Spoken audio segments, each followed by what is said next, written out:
Oi, gente, eu sou a Priscila Yamagami e você está aqui no Pode Pri.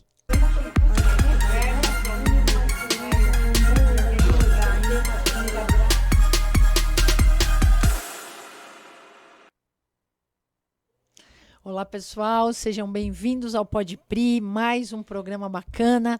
A gente está aqui com assuntos que a gente costuma falar que são meio complicadinhos e que a gente traduz aqui de uma forma descomplicada, gostosa de conversar. E a gente fala de política, a gente fala de saúde, a gente fala de autoconhecimento, a gente fala de educação, a gente fala de cultura, a gente fala de tudo aqui. E hoje queria pedir para que você curtisse, compartilhasse. Se você não está inscrito no canal, se inscreve no canal, ativa o sininho. Toda vez que a gente tem um programa bacana, a gente vai avisar vocês.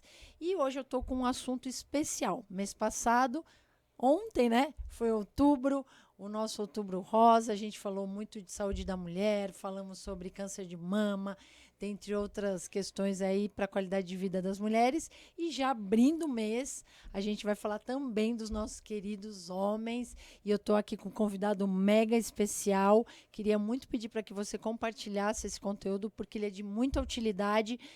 O doutor vai falar que melhor, mas a mulherada se cuida, o homem também precisa se cuidar. Então a gente está aqui hoje com o doutor Caio Sakamoto, né, um clínico bacana aqui, um clínico geral da nossa rede. Ele vai contar um pouquinho mais sobre ele para falar não só de próstata, câncer de próstata, mas da saúde em geral. Doutor Caio, muita gratidão de tê-lo aqui. Muito obrigada por aceitar o nosso convite. Seja bem-vindo ao Pode Pri. Eu agradeço, Pri, e é um prazer conhecer aqui as instalações. Eu admiro muito o trabalho que vem desenvolvendo, tá? E é uma oportunidade muito importante essa que você abriu para a gente, né? Bem no dia 1º de novembro. Já começou o mês, né, doutor? Sim, eu sou médico de atenção primária de saúde. Opa. Desde o início da carreira. Uhum. O médico já tem contato com o paciente, então seria de 95 até o momento, e sempre focado na atenção do SUS. Tive dificuldade, sempre foquei a carreira no SUS e já fui médico da família, clínico de atenção primária na região do Alto Tietê todo. Em 2007, dedicação exclusiva a Mogi. E essa oportunidade de falar de uma coisa tão importante para a saúde do homem, que é sabido que eles não procuram assistência, é uma grande oportunidade. Parabéns. Obrigada, doutor. Obrigada. E que honra ter um doutor, né, tão preocupado assim com as questões da saúde, atendendo a nossa rede há tantos anos, já conhece bem o nosso público. E de verdade, a gente precisa divulgar mais, né, doutor? Disseminar mais essa informação. Eu sou muito fã da prevenção, né? Confesso que estava parada com a atividade física, voltei agora, porque a gente sabe o quanto é importante alimentação, atividade física. Trabalha muito mental, e eu estou aqui com o doutor do Oriente também para a gente falar um pouquinho disso. Mas queria pedir, né, doutor, para a gente, como assim, o primeiro recado, começando o mês, a gente fala do Novembro Azul, né? O que a gente pode dizer para as pessoas da importância da prevenção, né, doutor? Eu pesquisei de onde surgiu essa ideia, né? Foi um trocadilho na Austrália, brincando com a palavra bigode e o mês de novembro, que em inglês é Movember, Mustache Movember, e os homens se propunham durante o mês de novembro não fazer o bigode, para sensibilizar as pessoas e perguntar o que está acontecendo. Perguntar, porque o homem trabalha, fica na correria, a sociedade ainda é muito, né, atrasada nesse sentido de achar que o homem tem que ser forte, não deve procurar ajuda. Então, o câncer de próstata foi emplacado como Novembro Azul, e o laço, porque veio de outras campanhas, primeiro da sensibilização da AIDS, depois do câncer de mama, e o câncer de próstata, como é o mais frequente no homem, com exceção do melanoma, com câncer de pele maligno, esse é o mais frequente, principalmente em país tropical. E o segundo, o mais frequente, é o câncer de próstata. É uma oportunidade de a gente tocar num assunto, porque os homens não procuram espontaneamente. Entendi. É difícil. Muitos vêm, nos procuram, e a gente vê que o que pressionou ele a procurar é a companheira que o ama, que o quer bem, e fala, ó, se você não se cuidar, depois você precisar de mim, eu vou lembrar disso. Então eles vêm. Infelizmente, a maioria vem infelizmente, porque as mulheres dão um toque ali, apoiam, né? ou os companheiros.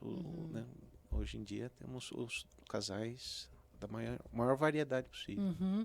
Doutor, e essa questão, né, de procurar fazer a prevenção, uma detecção precoce, né, nesses casos também é a melhor opção, né? Não tem outra, né, doutor? E aí a importância de virem. E o que acontece? Será que essa questão do preconceito, ou daquelas brincadeiras, a gente até veio no carro conversando com o nosso amigo e quando que vocês falam sobre isso? Quando a gente brinca um com o outro. Você tá arrumadinho hoje, vai fazer exame de próstata, né? Aquela coisa. Tem muito esse tabu, né, doutor? Essa barreira. Sim, existe muito. E aí eu levava na esportiva também e brincava. É só vocês não falar para ninguém que foi no médico. Aí vocês evitam de ser motivo de brincadeira. E qualquer que for a especialidade. A gente, quando vai no médico, a gente não fica divulgando, né, doutor? A gente vai, seja o doutorrino, ao ginecologista, ao gastro, né? A gente não precisa, a gente pode manter a descrição, né, doutor? Não é? Com certeza. Acho que é uma questão cultural, né? A procura por um atendimento para ver se está tudo bem, às vezes é mais importante do que só procurar quando está sentindo algo. Com certeza. Doutor, eu acho que a gente fala muito da questão do autocuidado. A gente tem falado muito sobre essa questão do autocuidado com as mulheres, mas não, eu acho que é para o ser humano em geral, né? Então, se observar mais, olhar desde o físico mesmo, e aí é onde a gente percebe, né? A gente faz uma atividade física normalmente para ter uma benfeitoria numa parte física ou no físico como um todo. E a gente não se observa, né, doutora, culturalmente no espelho, né? A gente não tem essa cultura que eu acho que deveria vir, inclusive, na educação da criança, do pré-adolescente, adolescente, a gente se olhar mais, aí se cuidar mais, se amar mais, né, doutor? E eu acho que é tudo uma questão mesmo de cultural, de educação, e eu tenho trazido, sabe, doutor, muito forte essa questão do parar e respirar, principalmente para os nossos servidores públicos, né? Foi uma das grandes bandeiras que me trouxe para esse lugar, né? Para querer me candidatar, vir para a política, quando eu conheci os nossos servidores públicos em 2019, mais de perto, né? Eu já conhecia, mas assim, não trabalhando juntos. E aí eu fui ver como era rico esse universo de 6.500 servidores, né? É uma comunidade, uma grande cidade, e aí muitos deles chateados, porque aqueles que fazem um concurso buscam uma estabilidade, buscam a questão, né, do financeiro ali meio que estável, mas que muitas vezes não faziam o que amavam, não faziam o que gostavam de fazer. Então eu fui trabalhando muito essa questão lá na escola de governo. E aí eu comecei a perceber que a questão da auto-observação, o autoconhecimento também era uma questão importante, né, de trazer. Tanto que eu criei um projeto que trazia num paralelo, hoje eu falei sobre isso. Então, por exemplo, tem um servidor que prestou um concurso e faz alguma coisa que ele passou no concurso, mas ele não é o que vibra o coração dele. E o coraçãozinho dele vibra por alguma outra temática que ele vai descobrir depois de trabalhar o autoconhecimento. Criar um projeto dentro da prefeitura que ele pudesse transitar nesse projeto também que ele gosta, para que ele tenha motivação para fazer o que não é que ele não gosta, mas que ele não tem tanta motivação. E aí eu criei isso dentro da escola de governo, a gente detectar isso nos servidores. Quando dá para a gente fazer as transferências do administrativo e tal, a gente faz para a área lá que ele vibra. Mas às vezes não dá. Às vezes o concurso dele é aquele e se a gente mudar ele de posição, ele é um desvio de carreira, né? Toda aquela questão legal. Então, trabalhar projetos. Eu tenho um exemplo bacana, que era uma servidora que estava na educação, não, na cultura, só que ela gostava de jardinagem. E a gente criou um projeto na entrada dessa gestão que chamava Reviva Praças. E ela foi atuar no projeto Reviva Praças para mexer com a jardinagem das praças. Então, uma forma de aliar, né, doutor? Por que eu estou trazendo isso? Porque muitas vezes a gente não para se observar. A gente passa uma vida inteira sem se observar, sem se olhar, sem se conhecer. E tem muito a ver com a questão física. Deixa eu olhar para mim. Autoexame da mulher, o homem que se observa. Pô, tô com uma dor. Às vezes a gente pergunta para os nossos, né, os nossos conhecidos homens, marido, pai. Mas essa dor é aonde? Eu não sei. É uma dor aqui. Muscular, pai? Não sei. É no osso? Não sei. Não consegue descrever, porque não para se olhar, né, doutor? Hoje em dia, o excesso de agenda e compromisso obriga as pessoas, às vezes, a deixar para depois uma coisa que ela nem percebeu. E parabenizar mesmo a ação que vocês têm implementado nesses poucos meses, anos. Foram mudanças assertivas, rápidas. Não ocorreram mais mudanças porque existem entraves burocráticos que não dá para desmanchar de uma hora para outra. Uhum. E o cuidar do servidor, a própria expressão do servidor Eu tive a oportunidade de ir para uns treinamentos de psicologia e eu descobri coisas sobre mim que nunca tive tempo de olhar e pensar, porque sempre a agenda, a gente fica escravo daquilo. E eu apesar de achar de me conhecer, eu vim me conhecer agora na administração, logo no começo, com o Lucas Porto e esqueci o nome do outro educador. O Pedro Ivo Porto, o José Henrique Porto, lá pela Escola de Governo. Mostrava os níveis de consciência e o foco da administração foi muito claro, né? Focar no outro a atenção e não focar no seu setor, que nem tribo. Né? Infelizmente, muitos locais funcionam como se fossem tribos. E desde que vocês chegaram, eu fiquei admirado. Ficou tudo mais célere, ágil, diminuiu muito a burocracia, tirando muros que eram invisíveis. Mas que impedem, né, doutor? E infelizmente tem pessoas ainda que tentam reerguer os muros. Mas eu falei, se depender de mim, não deixa. E tirar essas fronteiras entre as secretarias, entre os departamentos. Integrar as pessoas, né, as pastas, então, né? Parabéns mesmo. Obrigada, doutor, que legal ouvir essa... A própria expressão, o servidor, né? Espírito servidor, não funcionário público, né? Que outra... vai lá, passa o dedo no horário certo, sai e pronto. É uma missão, né, doutor? Mas por resultados. Isso, verdade. O quanto a gente impacta, o foco em resultado ficou muito marcante. Que legal. Pelo menos na pasta da saúde, então de parabéns mesmo. E doutor, olha, o senhor foi num ponto tão bacana, porque justamente é esse o nosso grande objetivo, e os nossos servidores, eles estando bem, eles vão cuidar da cidade bem. É quase que uma equação ali óbvia, né? Lógica. Então, o que a gente pensou, né? Eu, prefeito, esse time composto aí por essas pessoas que inclusive formaram a gente, se a gente deixar o servidor bem, eles vão passar esse bem para a cidade e a cidade vai nos sentir. Porque eu acho que uma gestão pública, e é muito do que eu falo, ela precisa ser sentida pela população. Às vezes é um sentimento negativo, que é ruim, que não é a proposta, mas ela precisa sentir o toque da gestão mesmo no carinho, na amorosidade, né? A área pública, né, doutora, ela vem para suprir aí muitas necessidades da população. Então, se a gente não conseguir fazer a população sentir a gestão, né, de forma positiva, a gente não está trazendo resultado, a gente não está fazendo o nosso verdadeiro papel, né? Então é muito legal assim ouvir isso, e quando a gente percebe, agora mesmo, né, tivemos o dia do servidor público, e a gente percebe o servidor grato, a gente tentando reconhecer nas mais diversas esferas, né, que o servidor público precisa de reconhecimento e tal, a gente ouvir isso assim pra gente faz um sentido incrível. Eu falo que se amanhã tudo isso acabar, eu me sinto feliz, sabe, doutor, que eu acho que valeu muito a pena, né? E aí a gente consegue fazer os nossos munícipes virem buscar o doutor, buscar a nossa secretaria, buscar as nossas UBSs, as nossas UPAs, enfim, todas as nossas unidades, nosso hospital municipal, né? E quanto mais a gente tiver isso, né, doutor, mais a gente quebra, inclusive o estigma, né? Ai, o hospital público atende mal, lá é tudo ruim. Não, e tem muita coisa boa que a gente vai falar aqui, inclusive, né, doutor? Bacana. Doutor, então, assim, o papel da atenção primária na prevenção do câncer de próstata, ele é fundamental, né? O doutor consegue destacar para a gente como que os médicos de família, né, os nossos agentes e tal, desempenham esse papel no processo? Então, se a gente conseguir traduzir lá na operação, né, quando chega o paciente, muitas vezes com desconhecimento, ou quando vai visitar a casa, dependendo dos bairros, né, tem todo o agente lá. Como que isso acontece na prática, doutor? Nos últimos anos, né, tem sido feito a unidade acolhedora, né? A gente ficou durante décadas engessado em agendas e a proximidade da equipe com a população está crescendo muito, principalmente nos programas geridos pelas OS, no Programa Saúde da Família.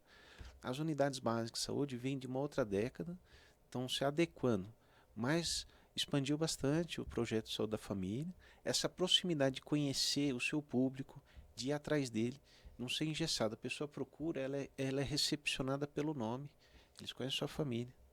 E os técnicos da saúde, a enfermagem, os médicos, a todo momento a gente tem dado disponibilidade para eles receberem treinamentos. O aprimoramento não termina na faculdade de medicina, né? A gente usa muito os portais do UNASUS, né? Disponibiliza tempo, e esses programas sensibilizam de como detectar com base em questionários e acolher a pessoa. E o próprio questionário faz a pessoa observar coisas que antes ele nem imaginava. Ele para pensar nele. Sim, porque é comum a gente perguntar como que está a cor da urina, a frequência da urina ou das fezes, e eles nem pensam nisso, né? Então, com relação à próstata, são algumas perguntas pertinentes, que nem um questionário, e você pontua de 1 a 5, faz um somatório. Quanto maior a pontuação, maior a gravidade, e aí o rastreamento é mais pertinente. Só o rastreamento como um todo, sem ter essa parte clínica de interagir, tirar a história e observar, não tem tanto resultado. Porque só dosar o PSA, dependendo da faixa etária, faz dar uma falsa sensação de que está tudo bem e não está.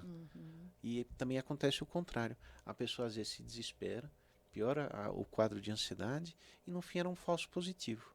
Então, a associação da clínica, da interação da pessoa, a confiança estabelecida entre o médico e o seu paciente muda tudo, né? é primordial. Eu não tenho medo da AI, não tenho medo de ser substituído. Porque até hoje eles veem que dificilmente uma inteligência artificial vai conseguir demonstrar empatia por outro ser humano.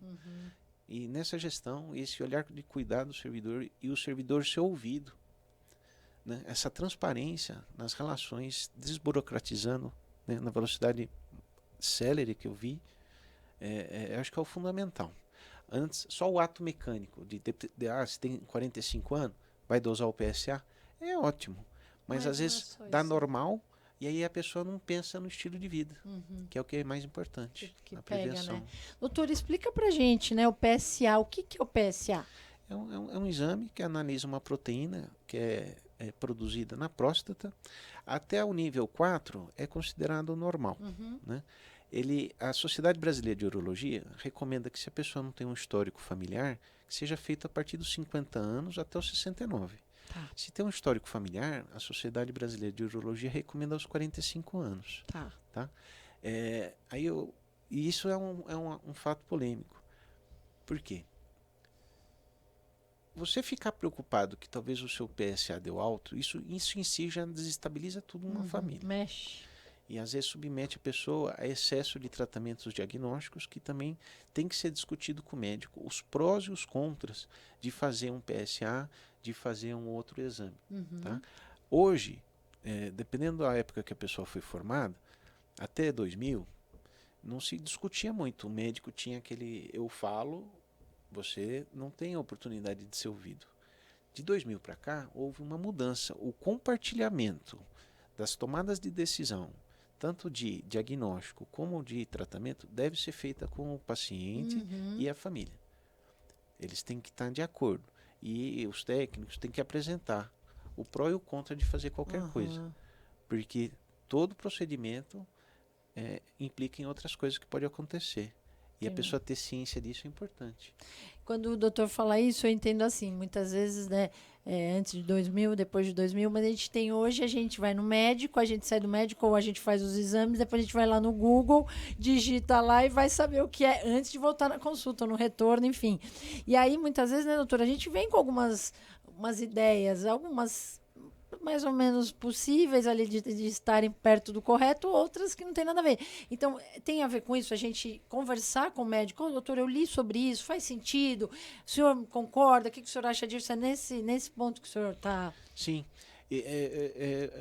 Fiz uma especialização em 2009, durou 4 anos, porque não é bem...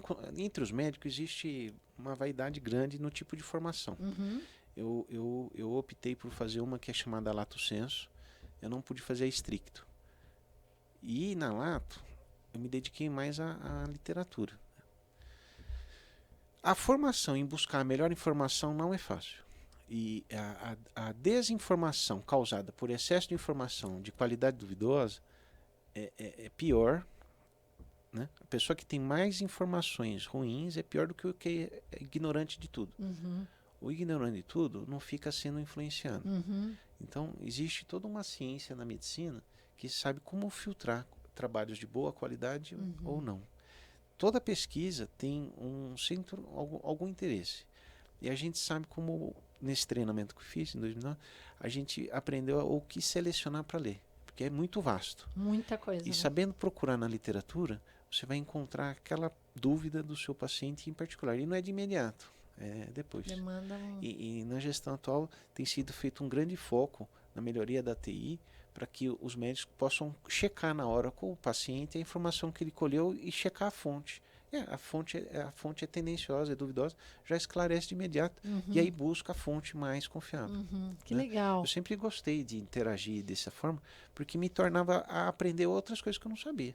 Eu lembro E a muito gente bem está aprendendo todo dia, né, doutor? e eu lembro que tem coisas que eu li que foi a dúvida do paciente que me fez ler. E aí eu facilitei o acesso dela num retorno, discuti e falei, ela realmente tinha razão e dali em diante eu fui melhorando. O aprender, né? Você não ensina, você aprende com quem você interage. A gente troca muito, Quando né, você doutor? achar que sabe, Aí aí acabou. está preparado para morrer, isso. porque qual o sentido? Todo dia, né? A O gente copo tá sempre tem que estar meio cheio para caber novo mais, ali, né? É isso aí. novo saber. É isso mesmo. E a gente vive essa era, né, doutor? Muito forte, assim, das pessoas buscarem, brincando, doutor Google, né? E a gente, eu acho que ter essa sua humildade, né, de trocar essa ideia com o paciente, só aproxima o paciente do doutor, né? Porque eu falo, tudo é relacionamento, como o doutor falou, né? A inteligência artificial é incrível, tal, mas ela não superou o nosso melhor, né? A gente fala, domine todas as técnicas, conheça todas as tecnologias, mas ao se deparar com uma alma humana, seja apenas uma outra alma humana. Então isso é muito incrível, assim, né? A tecnologia humana ainda não foi superada e poder ter esse relacionamento com o paciente ter confiança, saber que ele tem um espaço seguro para trocar, ele não vai ser recriminado porque ele tem uma dúvida ou ele buscou uma informação, eu acho que só traz os nossos aqui, que a gente está conversando, prevenção, autocuidado, para próximo da medicina, para próximo dos cuidados, para próximo do doutor, que é o grande servir da saúde pública, né, doutor? É poder dar uma qualidade de vida maior e ele entender que ali não é a gente não quer ele longe, a gente quer ele perto, para a gente poder cuidar e as pessoas viverem mais, melhor, né? Eu gosto muito, assim, dessa humanização que a gente traz para a saúde pública, né, doutor? E partiu do exemplo, né? Essa abordagem com o olhar para o servidor, eu entrei aqui em 2002, eu não lembro disso ter ocorrido. Que bacana. Eu falo que é cuidar de quem cuida. Né? A gente precisa cuidar de quem cuida. Doutor, tem aumentado nos últimos anos a procura aí por parte dos homens? Vocês têm estudos tal que mostram que eles estão vindo mais para fazer a prevenção? Como que está isso? Estudos tem, eu não fiz levantamento, mas a procura tem aumentado. Tem. Existe um programa, acho que é de 2007 ou 2009, do próprio governo federal incentivando programas para a atenção da saúde masculina. Né? Aos poucos, com essa gestão, a gente está conseguindo ver a possibilidade de atendimentos antes não pensados. Né? Existe o saúde itinerante, a gente ia até localidades que ainda a gente não conseguiu implantar um sistema próprio. O município de Mogi das Cruzes é enorme. Muito grande, né? Ele ia até Ferraz, né? Apesar de agora ir até Jundiapeba, ele é enorme. E de 2016... Acho que foi de 2016 para cá, o governo federal fez uma mudança e está penalizando municípios grandes com muitos habitantes. Os municípios que mais têm sido beneficiados por verbas federais são municípios até 50 mil habitantes. Aí até brinquei, falei, está resolvido. Mogi virar 10 municípios. 10 porque vezes, eles penalizam municípios grandes. E a renda nossa também foi penalizada, porque eu aprovo as leis do meio ambiente. A gente é um grande produtor de água, tanto para a Baixada Santista como para a Grande São Paulo, e inviabilizou o Cinturão Verde. E como que a gente vai gerar emprego? Pois é. Emprego, alimento. E admiro muito as atitudes da gestão, focando no que precisa. TI, ver as empresas, que mão de obra eles estão precisando. Eu vejo aqui, eu sempre falei que eu tenho um restaurante que inaugurou no shopping. Eu não queria morar em Mogi porque não tinha aqueles 2 restaurantes, porque eu gostava de frequentá-los e conseguiram trazer porque viram melhoria. Eles só abrem onde tem melhoria de economia, senão eles não vêm. Então eles viram alguma mudança e se implantaram faz pouco, acho que 2 anos. E eu vejo a dificuldade que eles têm de ter mão de obra. Pois é. E aí nos programas que eu tenho visto, vocês têm focado muito nisso. Viu que as empresas estão precisando de programa. Exato. Às E vezes tava faz tudo até alguma engessado. formação sob medida, né, doutor, para trazer. A gente já foi um polo universitário, Pois e você vê que agora os alunos, vinha gente da Baixada Santista, Sim, eu tive aluno do Ubatuba. Amapá, Pois é. Macapá, né? São Paulo, aí o governo federal facilitou o acesso às universidades. Então a gente Muito deixou de ensino ser à distância. um polo educacional, infelizmente. Exato, né? E precisa ser um polo de serviços. A gente tem uma vocação, né, para serviços, tecnologia, poxa, polo digital. Nós temos faculdades aí de tecnologia. Então precisa gerar emprego aqui para que essas pessoas fiquem, né, doutor? E são profissões que a rentabilidade é grande. Alta. Né? Vai conseguir dar uma melhor, né, suporte para a família toda. Família, E melhora. hoje, trabalhando em casa. Né? Não é? Tanta possibilidade, né, doutor? E aí, e a gente falou muito da questão territorial também, né? A gente está numa cidade imensa, uma zona rural importante, então a gente tem algumas peculiaridades que a gente precisa trabalhar com outro carinho, né? Ontem eu falei com alguém sobre a questão da gente fazer divisa com 9 cidades. Uau! Falei, pois é, são 9 cidades. Você vê o tamanho de um ponto nosso a outro. Acho que da Chácara Guanabara a Coatinga dá 1h30. Se a gente for para São Paulo, a gente vai. Se não tiver trânsito, a gente vai em 1 hora, 50 minutos. E de carro, né? Pois é. Transporte público, eu nem imagino quanto isso demora. Exatamente. Então, assim. E são ruas sinuosas, né? É tudo isso que a gente precisa, as divisas, né? A gente está falando de Jundiapeba, Quixabaúna. Então, a gente precisa cuidar muito e fazer com que essas pessoas venham, né, doutor? Para se prevenir, para se cuidar. Então, virou para a gente, assim, uma questão de resultado mesmo, de busca desse resultado e de uma missão, né, de cuidar aí das pessoas. Doutor, existem sintomas específicos que os homens têm que estar atentos aí em relação ao câncer de próstata, né? E como que eles podem diferenciar esses sintomas de outras condições aí comuns, né? Quais seriam, o que ele está sentindo, o que ele está percebendo nele que não está muito normal, para ele procurar, né? Se for o caso, deveria vir antes, né? A partir da idade que eu quero que o doutor aqui repita para a gente. Mas quais seriam esses sintomas aí específicos para o homem ficar atento? O principal, sim, é a história familiar, a ocorrência de câncer de próstata na família, no parentesco de primeiro grau. Pai, irmãos ou filhos, levanta uma bandeira vermelha de iniciar um processo de rastreamento e interrogatório mais cedo. Uhum. Pode iniciar até antes dos 40 anos. Tá? O exame de sangue é recomendado pela Sociedade Brasileira de Urologia nessa situação aos 45. Tá? Infelizmente, muitos dos casos não têm sintoma. Uhum. Tá? Então, só o histórico familiar é importante a pessoa estar atenta. Mudanças na forma como urina. Tá? Então, essas mudanças que ocorrem na forma de urinar, o técnico interroga se no último mês ele está urinando com maior frequência. Né? Quantas vezes o senhor urinou, teve necessidade de urinar antes de dar 2 horas? O senhor tem observado como é que anda o jato urinário? Ele está mais fraco? O gotejamento depois que termina de urinar? O esforço para urinar? Se tem tido dor?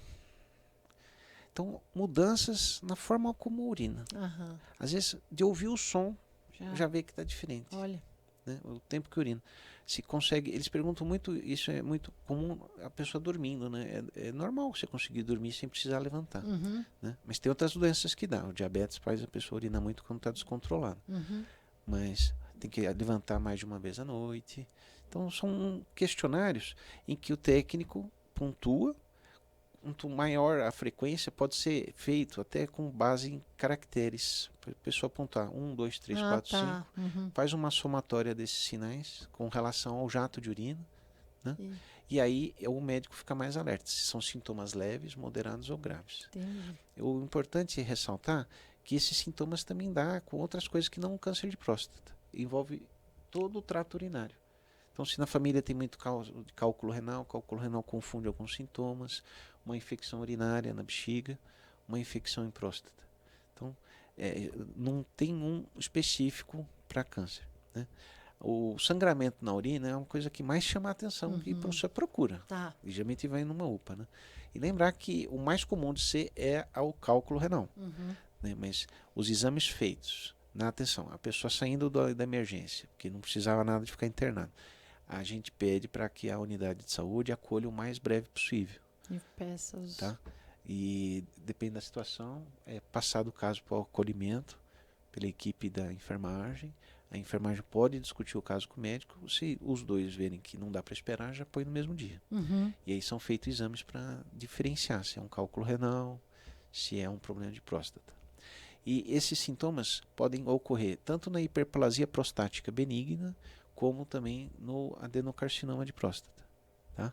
Então, uma boa confiança em a pessoa se observar, ser ouvido, os outros procedimentos diagnósticos na atenção primária é ofertado, o diagnóstico tendo sido estabelecido, se for confirmado por biópsia que é um adenocarcinoma, o programa do estado em que o município participa, em menos de 60 dias já inicia o tratamento. Tá, e aí... Mas é coisa simples, é observar como é que está o corpo mesmo, igual a gente havia falado. Você se ouvir, né? Como que está o jato de urina? A gente brinca, né? Cai no pé, tá ruim. É que a gente não faz mais xixi na praça, porque é crime. Mas molhou o pé, tá ruim. Então, se o jato urinário está fraco, se ele tem que urinar com maior frequência, antes de 2 horas, né? Se dá às vezes a sensação de que não urinou tudo. Fica com vontade ainda. Porque a próstata ela fica entre a bexiga e a saída da bexiga e o pênis. É uma glândula interna, por isso que toca pela via retal, por onde sai o cocô. E a glândula, ela fica em volta do canal da urina. Então, quando ela aumenta, ela às vezes estreita a passagem. Então, a pessoa tem que fazer mais força para urinar. Tá. Eu não sei se o público é feminino, mas mas temos todos aqui. É que o homem, quando tem a ereção, ele tem dificuldade para urinar. Porque a glândula da próstata é uma glândula que é do prazer. É o que produz aquele líquido sêmen.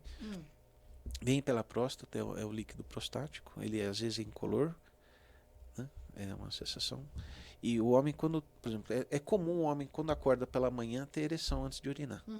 E enquanto ele está com ereção, ele tem dificuldade para urinar, tem que fazer mais força que o normal.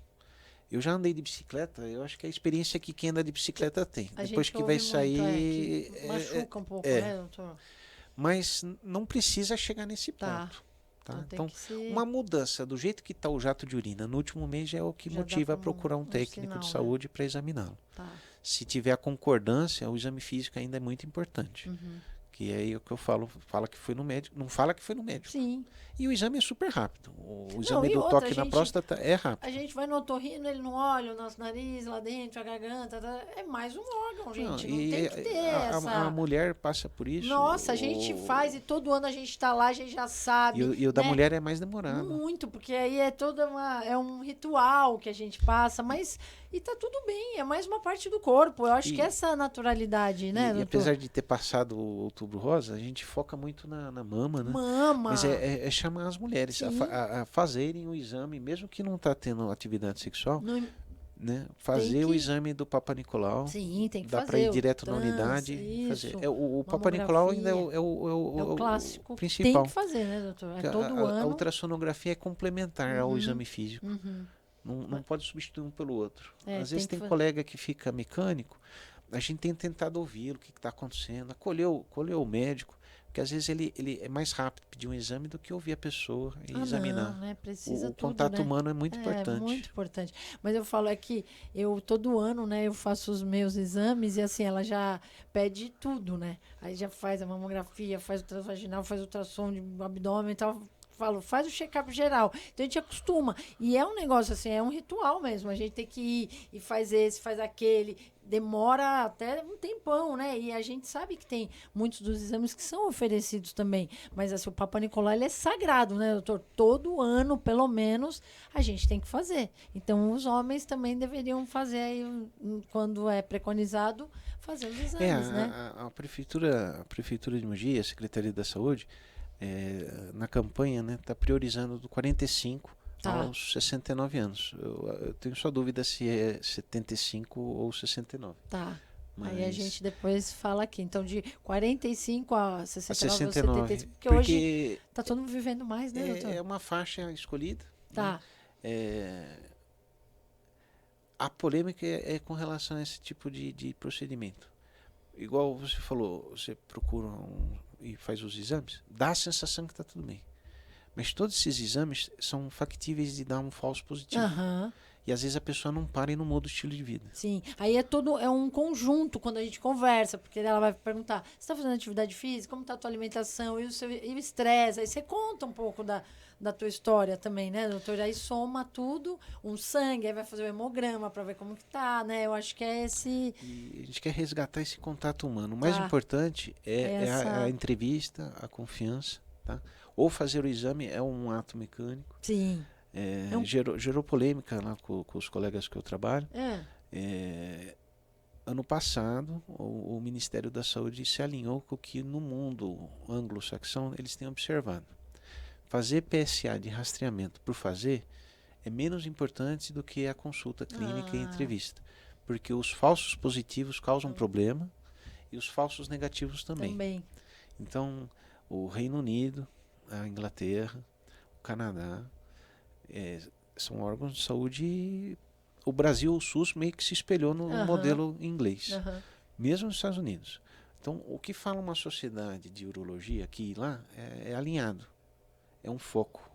E é um foco em que separa a pessoa do todo. Tá. Então, o mais bonito na atenção primária da saúde é isso. Não separa a pessoa é um ser todo. Integral, né? Ele é um ser que pensa, é um ser que sente. Tem que ver ele integralmente. Não é só um órgão, né, doutor? Nem sempre o melhor diagnóstico e o melhor tratamento é o melhor para a pessoa. Entendi. É muito...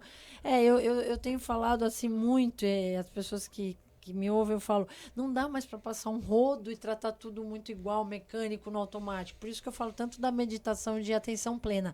Trazer atenção para esse momento, né? Porque às vezes é um sinal, né, doutora? O paciente deu um sinal ali, ou ele está com algum problema emocional, uma questão que é só numa atenção mesmo que o senhor dá, que o senhor vai conseguir captar, senão nem olha na cara do paciente, tá aqui, né? A gente vê muitos casos assim, aí às vezes a gente perde, às vezes até o paciente por conta dessa questão e não dá mais para tratar assim, nem na educação, nem na saúde. Eu falo, em nenhuma área a gente pode passar um rodo e unificar e falar, é assim agora. Não, cada caso é um caso, cada situação é uma situação. Então, tudo que a gente puder em termos... é o meu ponto de vista, né? Principalmente eu acho que pós-pandemia. Dentro da burocracia, dentro do aspecto legal, a gente vai ter que particularizar algumas questões. Não dá. Então, uma lei tão genérica precisa ver como que ela aborda ou abarca um segmento da sociedade, um nicho, né? Eu vejo que é muito massificado e não dá para ser assim. Eu acho que a gente tem questões aí de saúde emocional, né? Nossa, eu vejo pela educação onde eu transito mais, por ser professor e tal, mas é tão particularizado. Questão mesmo, nós temos UBS espalhadas pela cidade. Uma é mais rural, a outra é mais central, a outra é mais na divisa. Cada uma tem a sua particularidade, né, doutor? E isso tudo precisa ser levado em conta. E eu acho que quem faz isso muito bem é humano. Quando a gente usa inteligência artificial, usa escala, a gente faz no atacado. Só que a vida não está mais acontecendo no atacado. Ela está individual, né, doutor? Então... hoje o foco, por exemplo, com remédios, né? Se o remédio age no corpo, é porque o corpo de alguma forma tinha um mecanismo para funcionar. E aí você para, ouvir e observar, você tentar ver aonde que está ocorrendo uma falha no sistema para ele se autoajustar. O corpo difere de uma máquina, porque a máquina, se troca a peça, em teoria, ela volta. O corpo tem que funcionar sem trocar peça. Eles estão até tentando trocar peça, né? Mas nunca é igual a que a original, você nasceu com fábrica, né? E o corpo então se autoajusta. Aí ontem mesmo eu estava vendo lá a questão da dopamina, né? A pessoa que tem vício, né? A gente fala assim no programa de atenção a fumantes, por que você fuma? Você aprendeu um mecanismo que sem esforço você consegue uma recompensa. Isso. Que é a liberação de neurotransmissores no cérebro, que dá a sensação de bem-estar. Igual quando você come uma comida gostosa, né? Você aprende a fazer artifícios para obter a dopamina. Na verdade, você quer a dopamina. Aí você fica sendo estimulado por aquilo, você fica acostumado. Quando tem uma baixa da dopa, aí você fica mal-humorado, fica triste. Aí você procura um médico, o médico, às vezes, em vez de conversar e entrevistar, já recomenda um remédio. É ótimo. Só que Mas o remédio tem sempre efeito colateral. O governo não para. Agora, aquelas primeiras semanas de até adaptar, né? observar se é possível uma mudança no estilo de vida. Isso, E coisas que os antigos faziam e a gente tem deixado de fazer eu é gosto. fazer nada.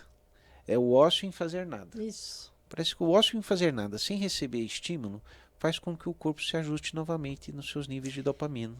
É o momento que a gente fica recolhido, é o momento que a gente da atenção medita, plena, é o momento respiração. da atenção plena. A gente esqueceu coisas tão respirar, né, doutor? A gente só respiração cachorrinho, né? Não para respirar profundo, sentir essa respiração, e eu faço muito lá, né? E aí eu brinco, eu falo, eu aproveito dessa autoridade para falar, vai respirar, porque ninguém pode falar não, né? Eu falo, fora o prefeito, os outros falam sim. Então, até a vez que a gente foi fazer um momentinho lá de respiração, de atenção plena com o guarda municipal, eles falaram assim, nossa, vice, a gente achou que você ia dar bronca. Não, nós vamos respirar, mas vocês vão ter que obedecer. E a gente fez, e foi tão incrível, doutor. Até eles falaram, vem mais vezes, vem nas nossas unidades pra gente fazer a atenção plena, a respiração. Então, poxa, doutor, e é tão sem efeito colateral, não tem contraindicação, né? Não causa interação medicamentosa. É incrível. E a gente deixa. E temos que aproveitar que ainda é de graça. Né? É de graça, né? A gente vê a importância de respirar na pandemia, né? Como fazia falta. Doutor, o Novembro Azul não se trata só de câncer de próstata, né? A gente falou outros aspectos de saúde masculina. E o que a gente pode destacar mais da saúde do homem que a gente podia citar aqui para novembro também? O que a gente aproveita é assim, a pessoa olhar para si, né? Como bem pontuou, a atenção plena, a respiração. A mortalidade cardiovascular ainda é a mais frequente no mundo. E o Brasil não deixa de ser diferente. Né? Então é uma oportunidade da pessoa checar os seus níveis de pressão, que está relacionada àquela correria do dia a dia, do estresse, da alimentação de fast food. Eu adoro fast food, mas não pode ser o seu dia a dia. E se for fazer o fast food, faz na praça, em pé, para se exercitar. Tem que andar, se deslocar. Corrida, né? Não parar no drive-thru e comer no carro enquanto dá tempo. E nunca mais sair do carro, né? Existe uma expressão que eles usam muito para as mães de Nova York, mães helicóptero. Elas põem os filhos num regime de agenda insano e a criança às vezes nem nasceu ainda, eles já pedem vaga numa escola porque sabe que é difícil. Que se põe naquela escola vai ter sucesso. A gente vê alguns seriados, esse tipo de mãe. É muita neura, né, doutor? E aí depois observa que essas crianças ficam frágeis, porque dá a impressão que o mundo funciona entre quatro linhas. E não, o mundo é o mundo. Né? Não tem certo nem errado. O mundo é do jeito que é. Quem luta contra é vencido. É igual você nadar contra a maré. A maré te leva e vai para onde tem que ir. A gente tem que tentar ver o melhor, fazer o melhor possível, e sem atrapalhar o caminho dos outros. Sim, fazendo as coisas que ama, né? Doutor, eu já ia falar disso, né? Como que a dieta e o estilo de vida podem diminuir aí o risco de câncer de próstata? O foco na vida simples, eu tive a oportunidade de ficar mais de 10 anos na zona rural, no Coatinga, no Itaiaçupeba. É incrível lá, né? E eu não consegui fazer um trabalho. Eu queria demonstrar com um trabalho que quem morava na rua do posto tinha menos saúde que quem morava no topo da rua, porque lá tinha uma característica de que todas as ruas dão na avenida principal. E o fato do cara, a pessoa, ter que subir e descer para ir numa padaria, aquele exercício pequeno já impactava tudo na saúde dele. Total. A gente, nessa especialização em 2009, eu fiz um foco de ver o que a medicina tinha para prevenção primária, que é aquele que ainda não adoeceu, e na prevenção secundária, do que já adoeceu do coração, e como recuperá-lo. E aí eu tive a oportunidade de ver que, por exemplo, os primeiros 10 anos de vida da criança é o mais importante para evitar a morte cardiovascular no futuro. Uau. Se os primeiros 10 anos a criança foi sedentária, mesmo que ela mude a vida, depois vai ser difícil. Vai marcar. Então, o corpo se ajusta pelo máximo que a gente exige. Se a gente sempre exige pouco, o corpo não se ajusta. Se você se ajusta ao máximo para quase morrer, o corpo vai ter que lançar mão de mecanismos para ofertar aquilo. A gente não se ajusta pela média. E se a gente lembrar, pelo menos na minha infância, eu não ia em academia. Não, nem tinha, né, doutor?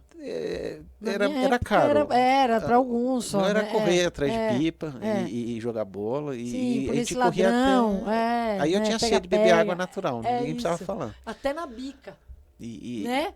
e hoje tem uma série de instrumentos para medir, mas esses trabalhos foi feito assim. Se a criança suou, tá ótimo. E tem que durar 2 horas. Então, Tá. as 2 horas de atividade nos primeiros né? 10 anos obriga o corpo dela todo a ser mais forte. Ele já se ajusta a esse estilo, né? E é o que a gente observa no povo que é nossa avó. Eles se recuperam mais rápido. Os jovens têm mais dificuldade por causa da infância deles, que eles brincaram muito. A importância ou tiveram que trabalhar. Mas quem pôde brincar... brincava, né? E a importância da primeira infância, que a gente está focando tanto na gestão também, né? Olha, em todas as disciplinas da vida, né? Elas têm um efeito nessa primeira infância aí que você vai fazer adultos melhores, né? Jovens melhores em todos os sentidos. Cidadãos, né? Cidadãos também. Não, e o doutor me lembrou aqui daquele...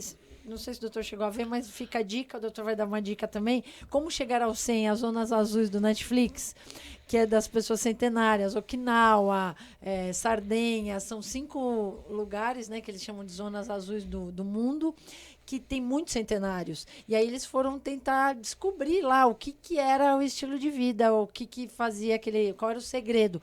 Não vou contar, assista. Não sei se o doutor assistiu. Ainda não tive a oportunidade. Assistem tudo a ver com essa tua fala da rua mais longe, da rua mais perto. Assiste sim, vale a pena.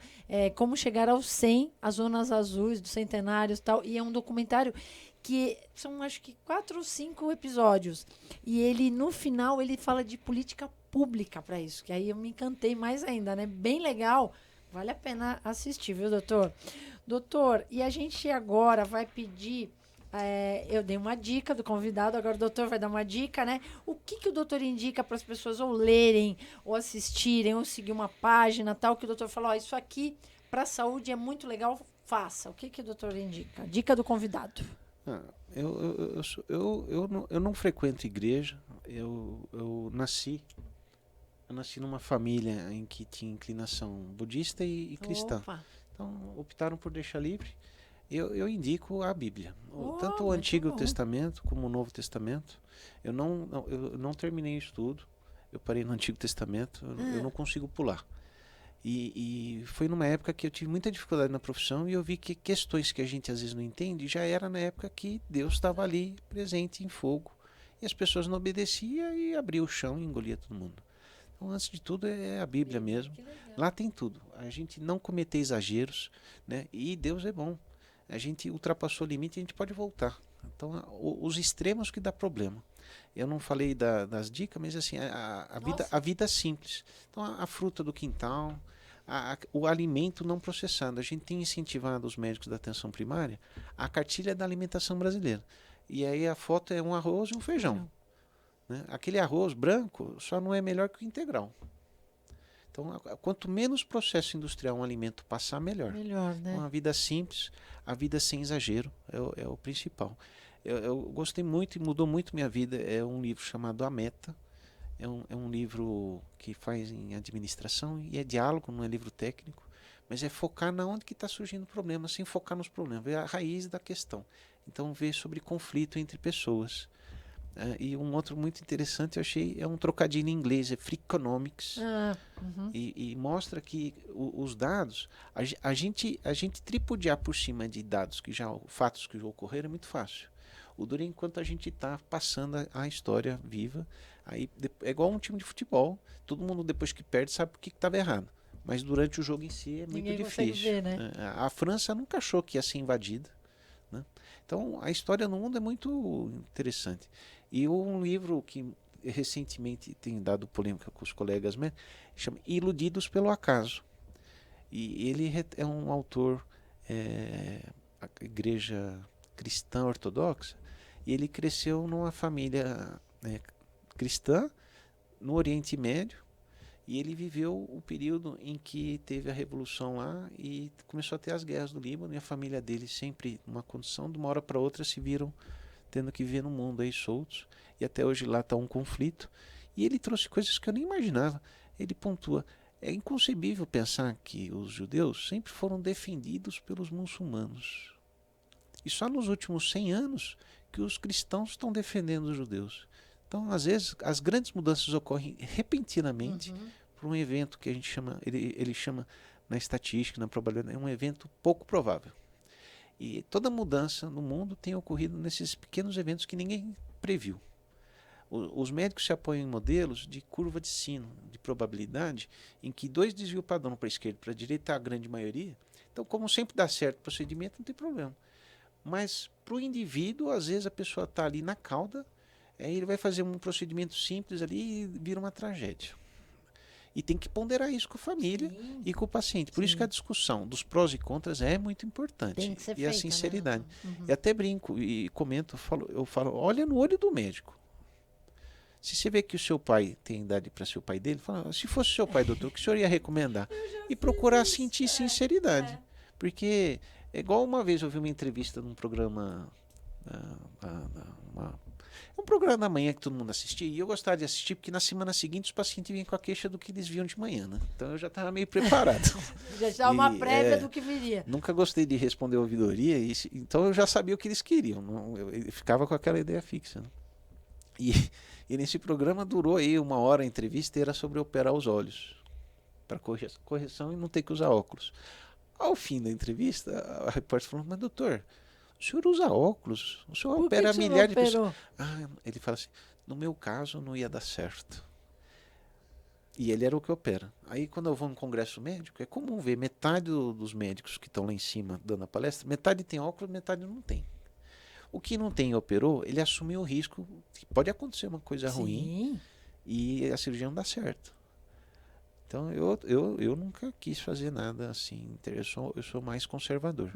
Na dúvida. E foi engraçado isso. O que vale para o outro não vale para ele. Exato, ele saiu bem falando que no caso dele não tinha solução, mas eu não acreditei. Não é bem isso, né, doutor? É aquela cláusulinha ali no final então, a sinceridade do contato, isso a máquina nunca vai ter. Tem que ter gente tem tentado e parabenizar vocês aí, que se olhar com o servidor e ver as necessidades deles, é admirável, tá? E a gente tem que tentar transmitir isso para eles ter esse olhar de novo com os seus pacientes. Sim. E ter eles como da família deles.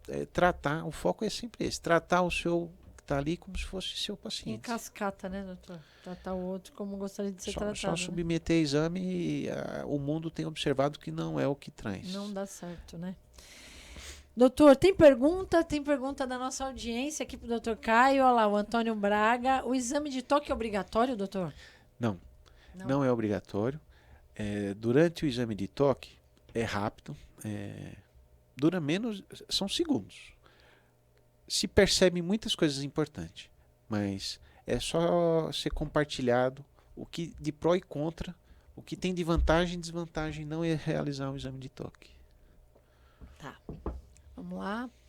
Doutor, o Lino Santos, toda químio deixa careca? Não. Isso é particular de medicamento para medicamento. E não é que o remédio deixa. Começa a ter queda de cabelo, então opta-se por tirar tudo para a pessoa não se sentir mal. Porque aí fica com aqueles tufinhos, né, que caem e tal. Tem mais perguntas? Ok, doutor. Doutor, a gente, muitas dicas incríveis, aí, muita informação, né? A gente falou um pouquinho sobre as questões aí de fazer o que ama e tal, e a gente faz uma pergunta aqui final, que é sobre o Ikigai, que inclusive tem a ver com o filme lá do Como Chegar ao 100, né? Que é a sua razão de ser desistir, que é uma filosofia japonesa lá de Okinawa, onde a gente tem muitos centenários, tem a ver com o filme também, né? Que é o seu propósito. Então, se o doutor recebesse 2 milhões na sua conta e que pudesse fazer um bem aí para alguém, que bem que o doutor faria para você mesmo, doutor, para quem você ama e para o mundo? Os 2 milhões de reais seriam muito bem-vindos e eu acho que eu optaria por fazer a formação da médica, que é dedicação exclusiva. A formação em estricto senso, em áreas da medicina que estão relegadas. Eu penso muito em medicina geral e comunitária, medicina preventiva, que é onde está o planejamento para a sociedade. Né? Que legal. Mestrado e doutorado, não precisando das finanças para meu sustento. Né? Com relação à minha família, graças a Deus, Deus abençoou que a gente tenha o necessário, nem sobra muito, nem falta. Tá tudo bem. Está dando equilibrado. para o mundo, o desenvolvimento que a gente procederia nesse tipo de formação que os médicos têm procurado pouco ia contribuir para o coletivo e conseguiria demonstrar para os médicos essas ações que a vida simples, igual aqui eu sentado, eu fiquei o tempo todo aqui sentado, procurei não encostar. Na hora que eu levanto da cadeira, eu tento levantar assim as mãos, né? Esses países todos em comum, você vai observar que são localidades que as pessoas têm vida simples, né? Isso. A alimentação do japonês não é comer comida crua. Eles comem até muita gordura e fritura. E lá, em média, devido ao congestionamento, que eles têm uma população muito... Eles andam 8 quilômetros por dia. Criança, idoso, adulto. Então, caminham. A vida difícil parece que é o que torna o corpo mais forte, por isso que não adoece. Cada um vai tentar puxar dentro do seu um mérito. O Nigagori, o que não atribui um pepino... Acho que é melão de São Caetano. Aí lá tem um país lá da Ásia Central que atribui iogurte. No Equador eles têm uma localidade também que é interessante. Eles passam do 100. Eu esqueci o nome da cidade. É próximo a Quito. Lá é comum eles chegar aos 115. E todos são locais mais pobres. Se for ver esse lugar da Itália, a doutora mencionou. Na Sardenha, lá o sul um da lugar Itália. cheio de... É o sul, não é? Eu acho que Que eles falam dieta mediterrânea. Isso. Mas são os lugares que é difícil e são localidades mais pobres. Sim. Que parece que o estresse da vida moderna que é o problema. Essas pessoas caminham muito, eles têm terrenos assim meio acidentados, então tem bastante escada. E aí acaba que sendo as atividades mesmo físicas que você é obrigado a fazer pelo estilo de vida, pela geografia do lugar, né? Bem interessante, viu, doutor? Porque a gente acha que um lugar aqui... mas a geografia aqui no bairro da Divisa... Não, vamos aproveitar isso. Porque é ali que você vai ter uma longevidade com qualidade de vida. Então é olhar com outro olhar, né? E a oportunidade que eu tive de trabalhar nessas localidades do município distantes, eu via isso. As pessoas simples viviam. Eu tinha bastante paciente octogenário, nonagenário. Então, eu ia ver, a família começava a não querer deixar mais ele cuidar da casa e trazia para a cidade. Aí em poucos meses eles ficavam com coisas que antes eles não tinham. Eu observava muito isso em motorista profissional de caminhão. Parece que aquela vida deles lá não é fácil, é prazerosa, é difícil. Então eles tinham tudo. O esforço do exercício, o bem-estar de fazer bem para a família, porque o sustento, né, o lazer.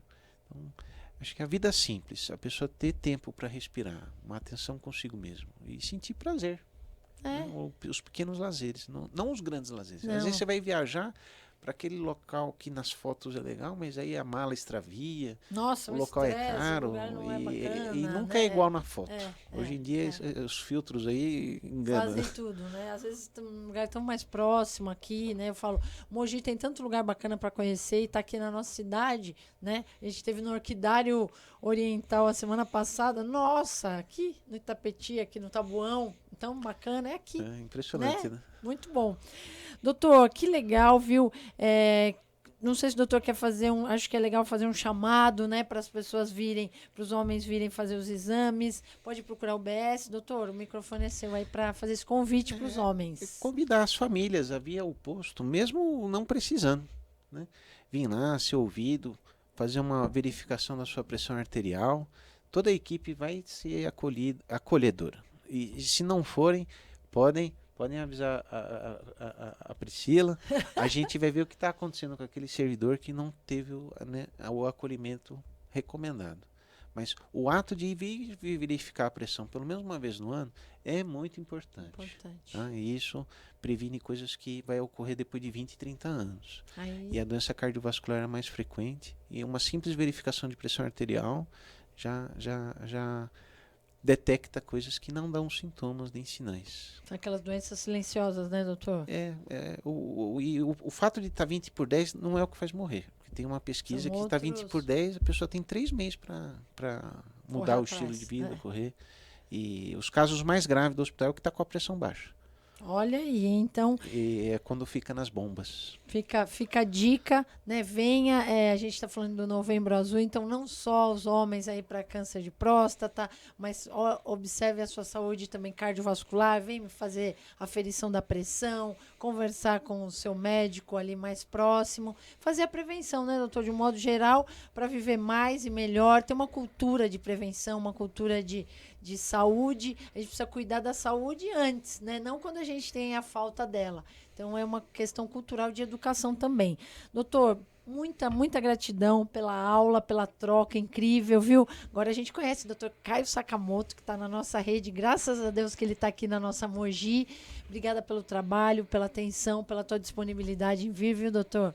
Muito bacana te conhecer assim e saber como o doutor pensa e saber que a gente tem aí um médico tão valioso aqui com a gente em Mogi. Obrigada de verdade. Eu agradeço, Priscila, toda a sua equipe técnica, o espaço aqui acolhedor, me senti muito bem. Que bom.